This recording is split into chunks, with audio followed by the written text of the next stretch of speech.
I'm trained as a chemical and biological engineer, but I reside in this building where I have this opportunity to collaborate with chemists and biochemists and biologists, and where we're trying to really tackle problems where we want to help the body heal itself when processes go awry. And so as we get up the slides, I start with a little bit of fiction that many of you maybe know the story of the Wizard of Oz. And if I only had a new heart, brain, nerves, and courage. And so that's really what my field thinks about, is what are the possibilities? Because I think many of us know people that have had severe injuries or disease. So this is what we think about. And we call it tissue engineering, and other people might call this regenerative medicine. But maybe let me start with a little bit of background. So maybe this isn't necessarily so new. 3,000 years ago, if you look carefully at this mummy that was found, and you look at their big toe, this person lost their big toe. But that is really important for being able to walk and have balance. And so even back then, they were making wooden toes to help people and to improve their lives. And now if you fast forward to where we are today, we have all kinds of medical devices. So many of you probably know someone who has had a knee replacement. Or perhaps some of you know people that have had valve disease and have had to have a valve replacement. And those are two examples that I show here. And while this is wonderful and it improves people's quality of lives and even saves people's lives, the materials and the techniques that are used for this look nothing like the tissues they're replacing. So that's where my field has been thinking, and some of the research that we're interested in is how can you begin to think about not just replacing body parts with synthetic devices, but instead helping them to repair and regrow and replace with living tissues that could last throughout your life. So that's what we sort of think about. And I want to maybe walk you through a couple of things that we try to learn from, and I'll give you some examples. So one is that we all observe babies grow into adults. Organisms can grow.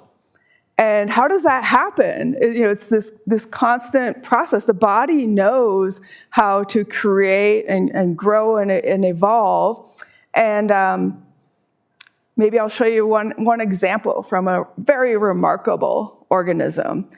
So some of you may have heard of a newt or a salamander. So they can do things that humans can't. So if a salamander loses its limb, and I'll see if I can play this video here, maybe.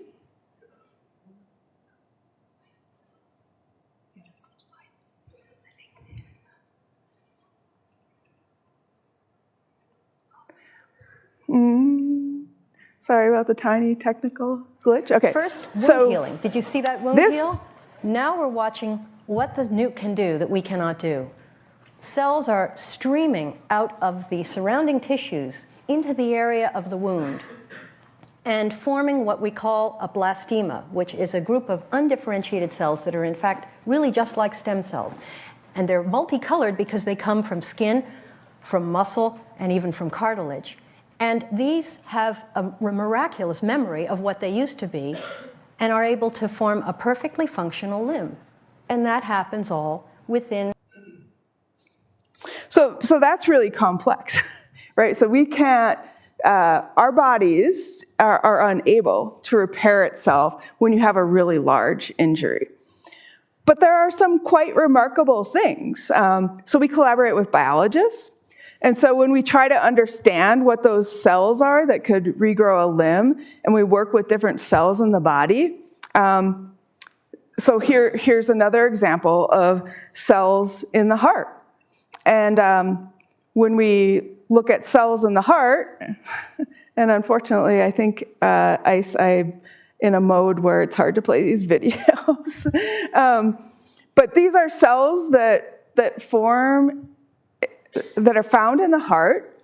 And when you take them out of the heart and you just put it on a plastic dish, so something that you might just buy at the supermarket, and you begin to put these cells on them, they spontaneously start to form something that can beat and contract. And so that's quite remarkable. And can we learn from that? And can we use that? But one of the key things, though, is that cells in our body don't just sit in 2D space. Instead, in your body, cells are within a tissue or an organism or a 3D environment, right? We're 3D creatures. And so we think a lot about those environments that cells are in, and it's really important.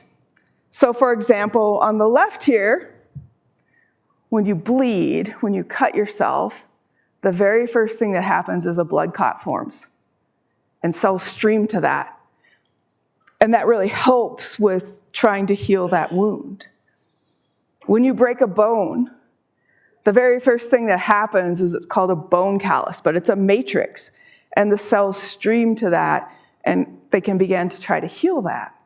And then on the right is a video that shows like what happens if you have cells in your skin that get injured. And I'm going to watch how Ice does this, so I know how to do this. All right, good.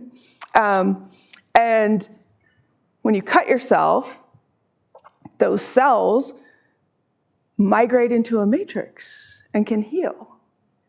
So there are some ways that our body can heal itself and things that we can learn from that. And so that's what tissue engineering and regenerative medicine is about. So let me tell you some things. I started my career in this field 30 years ago. And some of the very first things that happened was people thought about, okay, so what cells can I use and what matrix can I use, and what will happen if I mix these together, and what kind of tissues can I grow?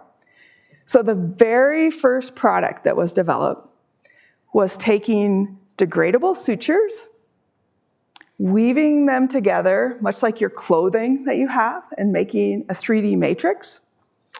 And then they took skin cells, and those skin cells could attach to these degradable sutures. And when they attached, they would grow, and they would begin to build things that look like skin. And this is what they saw. Pretty remarkable. So from a centimeter of a skin sample, they could grow about 20 to 30 football fields of skin. Incredible, right?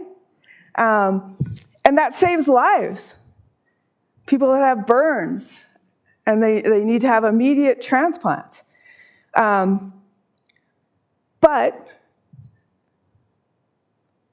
there are challenges, and we have to understand things better, because not always when we just mix it does the tissue just grow in the right way.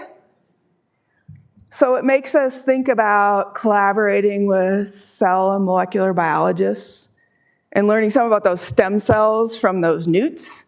It requires my field, where we think about designing new types of biomaterials and how can you engineer these processes. And it also requires a lot of collaborations with people that understand the medical needs and what's important and how could you make these new types of products. So I want to tell you a tiny bit about my interest in biomaterials and engineering, because when I showed you those examples of the knee replacement and the heart valves, most biomaterials were never designed to interface with tissues or cells in the body. And instead, people just use products and clothing or develop for other applications and just thought, well, will this work? And will it be compatible if I put this implanted it into a person? And so here you go. Some of my favorites, we can look at the bottom here, joints. People said, well, let's use Teflon. So cooking coating materials, because they have, they're very slippery surfaces, and those would be really good because joints could slide past one another, and it would be really good for those properties. Doesn't necessarily work as well, but that's one example. And then maybe the first one. Some of you may remember some of the first artificial heart replacements. So a true story, they're developing and deciding, how can I make an artificial heart to save people's lives because we don't have enough organs to transplant? And the surgeon walked through his house, went into the closet, and found his wife's girdle. And the properties of that material had the right durability and the right type of mechanics, and that is what the first artificial heart was made of. It was never meant to come into contact with blood, and some of those problems still persist today. We still try to make better materials that can interface with blood. So that's where I got very interested. Trained as a chemical and biological engineer who had interested in designing new types of biomaterials, we said, could we not just use off-the-shelf materials, but try to rationally design them and make them precise for their applications? And think about where they would be implanted, what their application would be. Of course, it needs to be biocompatible. In the tissue engineering and regenerative space, many times you want it to be temporary. You don't want it to be a permanent replacement. You want it to dissolve away and degrade away. And it also has to have the right mechanical properties for where you're going to put this in the body. And if it's going to communicate with cells, it also has to have the right chemical cues and learning about the right chemistries. And then it can get complex. Sometimes you have to introduce multiple factors or biofabricate them in different ways. So I'm going to walk you through a couple examples of that. But from teaching you something about what we do is you have many different materials you can choose from. And so one of the materials that my group is known for and that we work with are called hydrogels. So these are materials that like water. So large amounts of water goes into this. Some of you might have made a hydrogel before in your kitchen. Jell-O is a hydrogel. Some of you might have a hydrogel in your eye, a contact lens. And my group was really nice, and they made this little demo for us. So I'm going to go to the DocuCat and see if all this will work for us. So I'm going to teach you how we make a hydrogel. So one of the ways that we make a hydrogel is we start, and it starts as a liquid. And I'm just going to pipette this out, and hopefully it all works. And then I'm going to put it on this little DocuCam. And we put some fluorophores in there. So that's just something that colors it like a dye, so you can see this. But this is a liquid, right? Now watch this. So when we put this in the body, we turn on a light, boom. And I'm just putting it on for a few seconds. And then look at this. It's a solid. So it forms something that can be put in the body just by exposing it to light. And then the cool thing about this is we make them so they can have all kinds of different properties. So let's see if you can see this. I don't know. So here's one. I pre-made this like a cooking class. And so here's a gel. And look at this. Wow. So you can make something that might be a tendon or a ligament. And all this just has a whole bunch of water in it, so you can put cells in them, and they live and grow in this. So that's pretty cool, right? All right.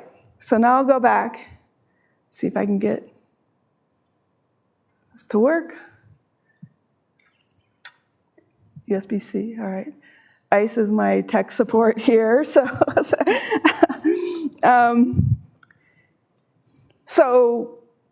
I'm an engineer. We can make all these kind of different materials. And then as an engineer, what we're interested in are what cues do we have to put in this material, and how do we coordinate this? So if the picture on the right, those are cells embedded in one of these hydrogels. And now we're trying to coordinate all these different aspects so that these cells will regrow a tissue.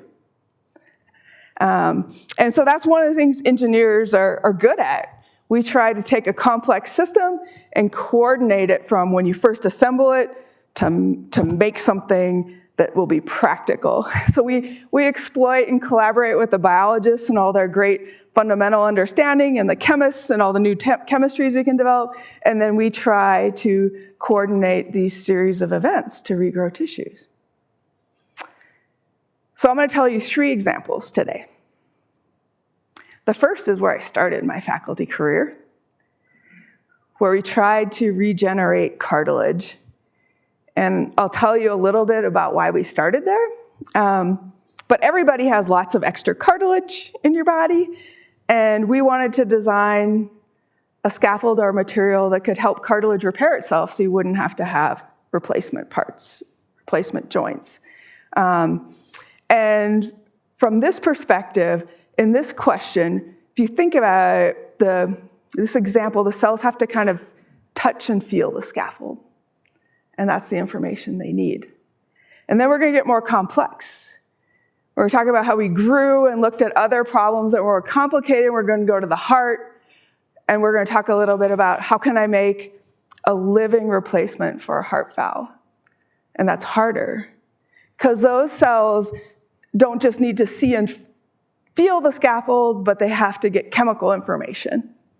So there has to be an exchange of information from the chemistry. And then finally, I'll just kind of tell you one, like what's the promise in long-term problems? It's like, could we even think about making organs?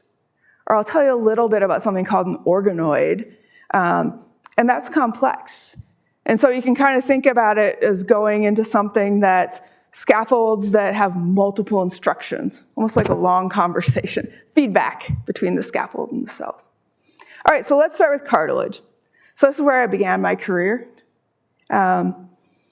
So what happens to cartilage when it's damaged? I played sports in high school. I played basketball and volleyball, and I've had 2 knee surgeries. And when your cartilage is damaged, it has very limited ability to heal itself. So all of our joints that move in our body have cartilage on their surfaces, and that's what allows it to move without pain. But when you're young and you're very active, you can injure yourself. And when that cartilage can't repair itself, what happens over time, as shown on the right here, is that the cartilage wears away. And then when you have bone on bone, that's when you have lots of pain, and you talk to your orthopedic surgeon, and you probably recommend a joint replacement. So I'm starting my research lab, collaborating with orthopedic surgeons and all types of people, and the orthopedic surgeon's treating a 15-year-old male. He's a soccer player. He's had lots of surgeries on his knee, and nothing's helping, and he has pain. So I'm going to show you an open surgery. If anyone doesn't want to see this, just look down, and I'll try to go fast. But I'm going to show you what a defect in your cartilage and injury looks like, all right? Here it comes, so look down if you don't like blood. That's his knee joint. Okay. So he's 15 years old. He doesn't want a knee replacement because it's not going to last his whole life. And so 25 years ago, the state of the art was to take part of your cartilage, get the cells that are found in that cartilage tissue and grow it up in a bioreactor, and then re-inject it into that knee defect. But the problem at the time, the problem for this young student athlete was that it's only really good at repairing really small defects. So what I thought of, and this is where kind of started my career in this area, was it needs a matrix. And so I thought about hydrogels. Wouldn't it be good if you didn't just put the cells in there, but that you could make a gel with light, like we just did, and put it in that defect? And this boy has healthy cells, so it could regrow and repair the cartilage. So that was our idea. So I'll just show you a few slides, some science. So if you were to take the cartilage in your body and take a really thin section of it and apply some dyes and look at it under a microscope, this is what it would look like on the bottom here. So these are the cells. They just kind of sit there in the matrix. And those cells are responsible for making things like collagen. You can think of that as like the scaffold, the structure of a building. It gives it mechanical properties. And then it also makes these sugars, proteoglycans, and that's what has cartilage. It lets it imbibe a large amount of water, and it gives it some really unique properties. And so we can kind of, I'll show you an example where we can look at these molecules. But what we wanted to do was we wanted to develop one of our hydrogels and to use light to deliver it to that boy's defect so that it could repair and regrow cartilage. All right, so that's what we did, and I'm going to skip through about a decade of research. It's a big challenge to try to make new medical products. And when we make our hydrogels, like if I could show you under the molecular level details of a hydrogel, what it really is it's like a group of spaghetti noodles or really long chains that would normally dissolve in water.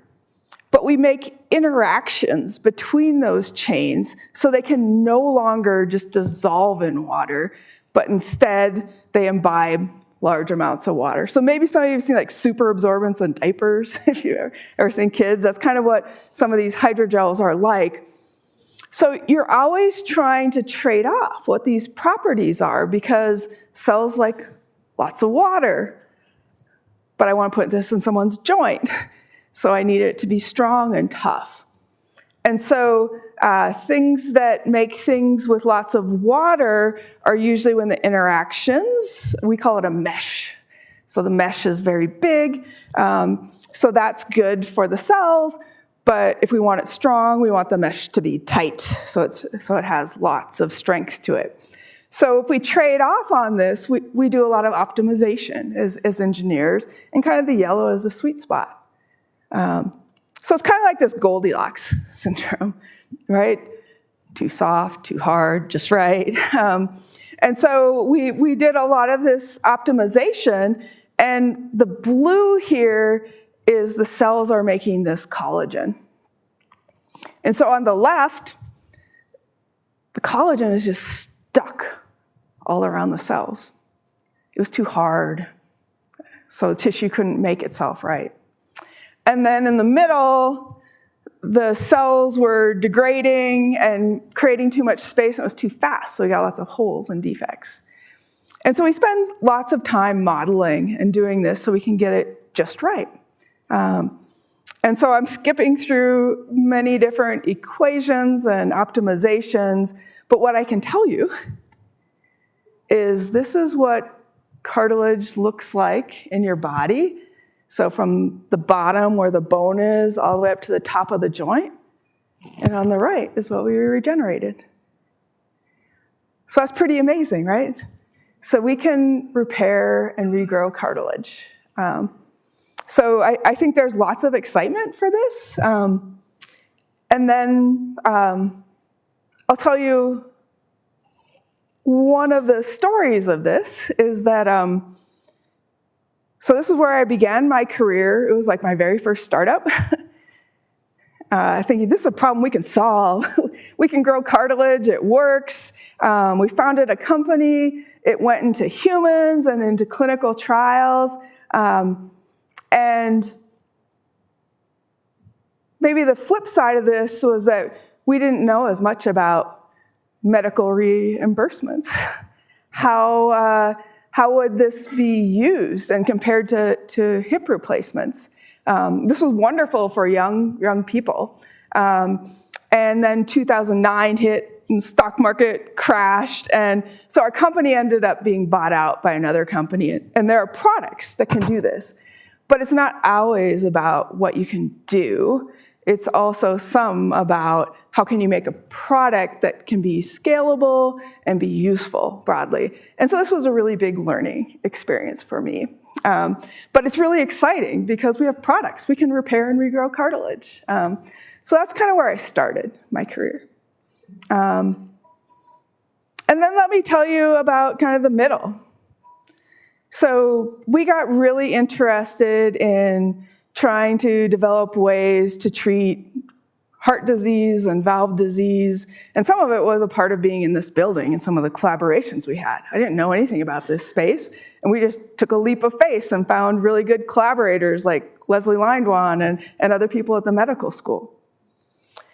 So by way of background, so you all have 4 heart valves.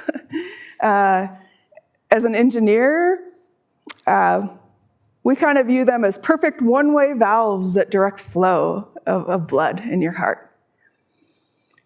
But sometimes, if you look at this tissue is really thin and delicate, and your heart beats, right? 60 to 80 times a minute. And the pressure across your heart and directing flow is really big. So the cells inside of your heart valves have to constantly repair themselves. And sometimes that goes wrong. And in fact, if you're older than 65, 10% of you will develop scarring of your valves called fibrosis, heart valve disease. And the figure in the right is what it looks like. And if you develop heart valve disease right now, the main solutions are your valve is replaced. So it's either replaced by something that's synthetic on the top, made of metals, and it works really well. These are great valves, but you have to be on anticoagulants for the rest of your life because blood will clot on this. And then on the bottom is an example of a valve from a pig where they took all the cells out of it because your immune system would attack it, but the valve has all the matrix, so it looks much like your native valve, but it doesn't last very long. And so it wears out. So that's kind of where we came into this picture. And then I'll allude to this again, but some of you may know babies that are born with valve disease or valve defects. There's no great solution for them because they're growing really fast. So they would have to have their valves replaced many times. So we were thinking about, could we tissue engineer grow a living heart valve? So if you take the cells out of the valve, and so we began to work with these valve cells, but the thing about it is that valve cells are constantly, like they're they're at rest, and then I'll call it activated. That's like when they're repairing the valve. And one of the problems is that when you take the valve cells out of the tissue, and you just put them in a plastic dish, and I thought I had this video going. It's not. I can't get my pointer working here, so I'll let her do this. But when you take them out of the tissue, they all become activated. They behave like they're diseased, like they snap and they form these nodules and they progress much like they would in a diseased valve. So this was kind of where we started, and we said, well, we design materials, and we just designed a bunch of materials for the heart valve, or for the chondrocyte example. And so we said, well, maybe if we put these valve cells in something like the chondrocytes were, this would work well. But unfortunately, chondrocytes, I think I showed you that picture, they're kind of rounded and they just make matrix and they can create tissue. But if you put the valve cells in there, they don't like it at all. And they die. They want to interact with the matrix. They need to migrate through it because they're like want to be in wound healing state. And so we had to rethink our design. So we had to introduce chemistry. We had to give signals to the valve cells so that they could interact with it, that they could migrate towards one another, and they could go from this wound healing state back to their unactivated state. And so that's what this video here on the right is going to show. Maybe. There we go. So look at those. So if we put the right chemistry, the cells all of a sudden go from this frustrated state to being able to recognize the chemistry of our gel and to being able to migrate and move through it. And this was really important for the valve cells. And so here I'll just show you some pictures. So what we really wanted to do was we wanted to take valve cells and being able to give them the chemistry so that it would activate them, and then they would grow in number and reproduce a tissue. So it's kind of this dynamic reciprocity between the matrix and the cells themselves. And what I'm showing you here on the left is what a valve tissue looks like and the matrix it makes. And then I'm showing you in the middle what we can grow in the lab. So it's pretty good, and it makes a lot of the right components and has the right cells. But it's not perfect. So I'll tell you kind of some of the things we think about. So I mentioned valve disease affects 10% of people over 65. Many babies are born with congenital valve defects. Medical devices are getting better. It used to be an open heart procedure to put in those medical valves. Now there's a procedure where they can go in through your leg and a vein and up into your heart and deploy a new medical device. So pretty amazing. But we want to make our device the living valve replacement. And if you don't have your valve replaced, it affects your whole heart function. So your life expectancy is very short if you don't have these replacements. And unfortunately, we also began to think about, well, what if you didn't just have to replace it? So some of the problems are babies that are born with congenital heart defects. How do you grow this valve fast enough so you could replace it? So that's one of the things. We need different sources of cells. I showed you what our valve looked like. And we think that it's probably really important. Your heart valve opens and closes. So we're trying to design bioreactors that can open and close while we're growing these so that they organize in the right way. And then I think the final thing, especially for adults, is what we would really like to do is grow valves in our lab so we could screen for new drugs.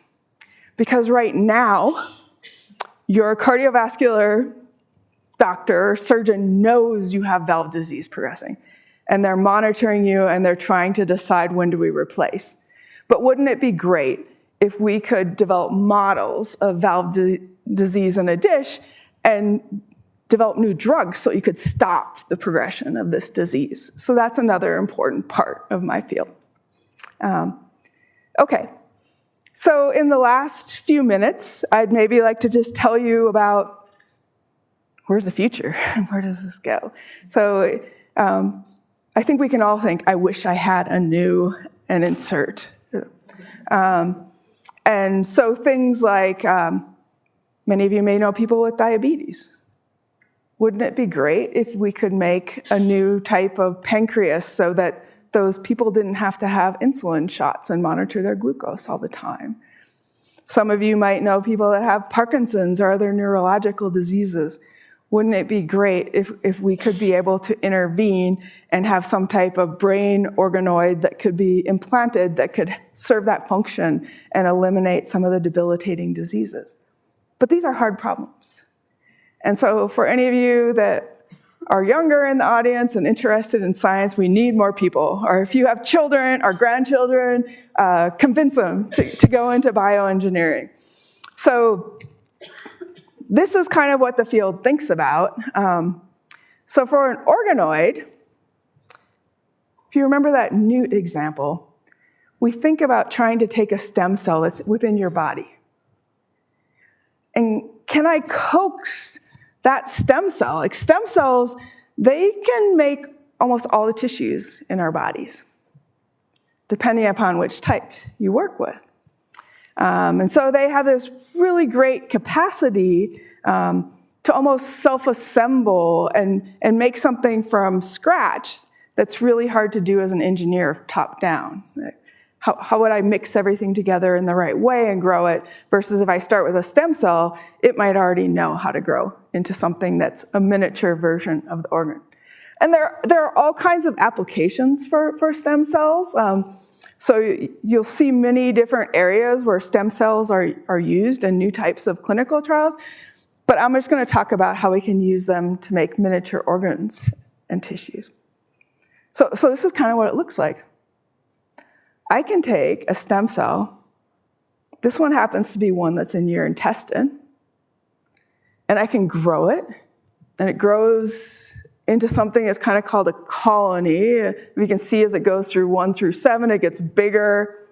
And then I can add different types of chemicals while it's growing, and it will differentiate. So that means it forms all the special cell types that are found in your intestine. And it will make every single cell type found in your intestine, and there are about 8 or 9 of them. So that's pretty amazing. But let me tell you about one, why do we want to do this? So there are all kinds of organoids that you might want to make. So an organoid is just a miniature version of your organ. So people are really interested in this because maybe I could transplant tissue. So if you had major cancer in your colon or intestine, I could transplant it and replace it with healthy. Or if you had diabetes, I could transplant something like the cells in your pancreas that make insulin. So that's one reason. Another is, so we study the intestine because, why do we have to have a shot of insulin? Wouldn't it be great if I could get insulin across the intestine? You could just take an oral dose. So that's a really nice model of that. And other times you want to make organoids because you're interested in, are drugs safe and can you replace animal testing? So those are some of the things we think about. And now I want to tell you one of the things we do uniquely. So a little bit of science here. So your intestine is a tube. And it has a really high surface area. It winds through your body, so that's how you get all your nutrients, and that's where things get absorbed. But it's not just a tube. It actually undulates. It has all these curves and crevices. And in the curves and crevices, which I'm showing here, that's where these stem cells reside. So did you know that the whole lining of your intestine regrows about every week? It's really dynamic tissue, right? So that's really important to our health. But then you can also see where things can go wrong too. Like that's why a lot of people get cancers, because if one cell becomes cancerous and it regrows the whole lining, that's the problem. So my students like this because we can do lots of experiments. It takes us 7 days to grow an intestinal organoid. We collaborate with people that study the brain organoid. It takes 6 months to grow a brain organoid. So that's more something that's a really fun tissue to study and has lots of big implications. But now, let me show you this. When we grow these organoids in the lab, this is just pictures under our microscopes that we look at. So I don't know if you noticed something, but the green is where those stem cells are growing. It's kind of those crypts that I told you about. But every time we grow an intestinal organoid in the lab, it's a different size. It's a different structure. It's almost like a snowflake, right? It's kind of random what you get. So that makes it really hard to try to understand, develop a product that could be transplanted into humans, to try to screen for new drugs, because they're all different. So this was something that drew me to this problem because we developed new biomaterials and new types of biomaterial matrices. So let me show you. I'm going to skip the next slide, but here's what we do. We grow these intestinal stem cells in our hydrogels. So you can't really see the hydrogel. It's kind of the gray here, but hopefully you can see this like colony growing. And then we put it on a microscope with lasers, the light.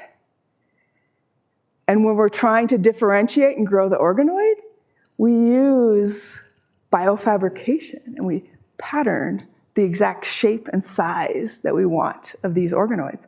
And look at this. And they do it. So we patterned, those darker grays where I patterned here on the top, and then the cells follow it. And we can make a whole bunch of these organoids exactly of the size and shape that we would like, and it's super fast. And it's all enabled by some of our light imaging core facilities here. So that's pretty cool. And this is what they look like. So we can make these of all different sizes and shapes and reproducible. And so we're using these as engineering strategies to make organoids that could potentially be useful for many different applications, making them predictable, so you can scale up manufacturing, making it transplantable for treating human disease. So I think this is what's exciting. We have a lot of work to do.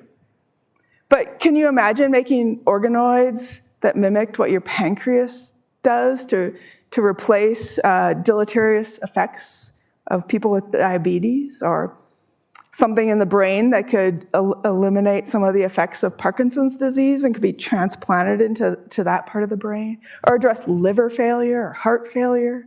So there's lots of promise in this area, but we have a lot of work to do.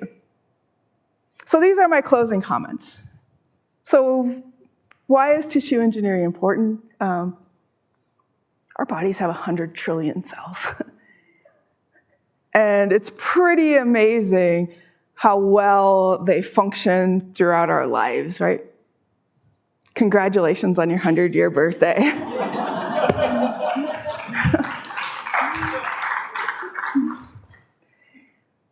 And so what is my field trying to do?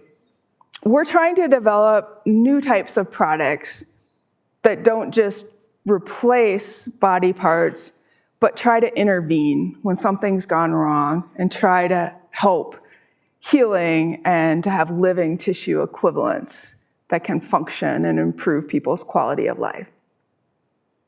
I think this area will continue to have impact in medicine.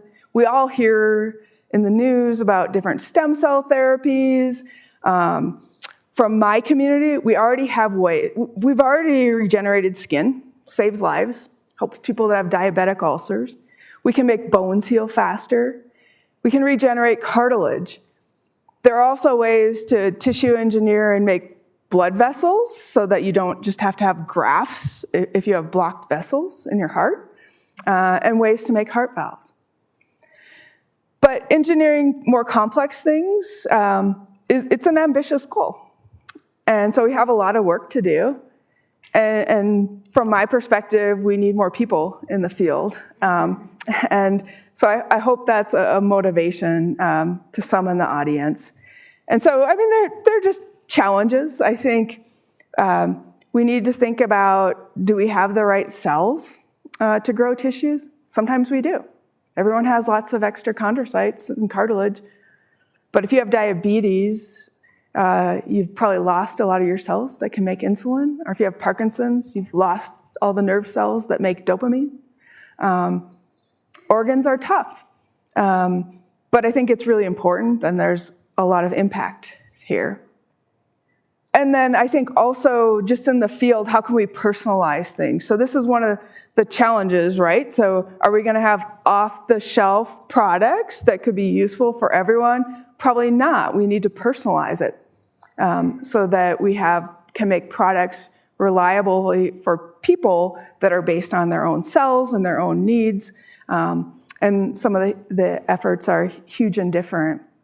And then something that I learned also early in my career is it's not about, can I just grow the tissue? You really have to work closely with people in business and that understand businesses and understand the medical profession and what will have unmet needs, what will serve unmet needs, and can be reimbursable. So it's a sustainable model. All right. And then my final comment, in my field, 50 years ago, this is what it looked like.